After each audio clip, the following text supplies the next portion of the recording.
حضرت خالد بن ولید رضی اللہ تعالیٰ عنہ نے عیسائیوں کے ایک قلعے کا محاصرہ کیا تو ان کا سب سے بوڑھا پادری آپ کے پاس آیا۔ اس کے ہاتھ میں انتہائی تیز زہر کی ایک پڑیا تھی۔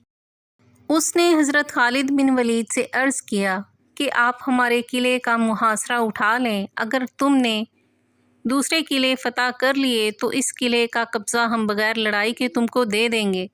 حضرت خالد رضی اللہ تعالیٰ عنہ نے فرمایا، نہیں، ہم پہلے اس قلعے کو فتح کریں گے، بعد میں کسی دوسرے قلعے کا رخ کریں گے۔ یہ سن کر بوڑھا پادری بولا، اگر تم اس قلعے کا محاصرہ نہیں اٹھاؤ گے تو میں یہ زہر کھا کر خودکشی کر لوں گا اور میرا خون تمہاری گردن پر ہوگا۔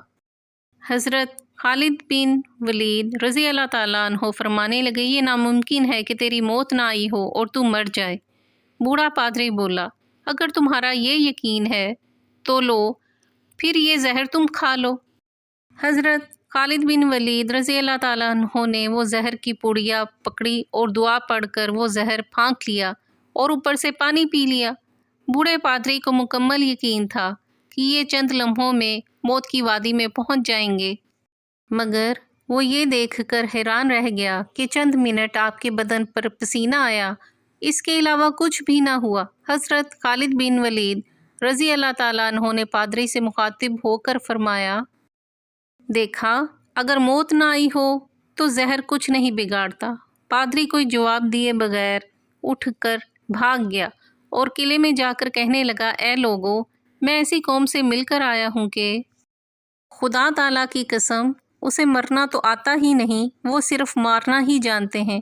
جتنا زہر ان کے ایک آدمی نے کھا لیا، اگر اتنا پانی میں ملا کر ہم تمام اہل قلعہ کھاتے تو یقیناً مر جاتے، مگر اس آدمی کا مرنا تو درکنار، وہ بے ہوش بھی نہیں ہوا۔ میری مانو تو قلعہ اس کے حوالے کر دو اور ان سے لڑائی نہ کرو۔ وہ قلعہ بغیر لڑائی کے صرف حضرت خالد بن ولید رضی اللہ تعالیٰ عنہ کی قوت ایمانی سے فتح ہو گیا۔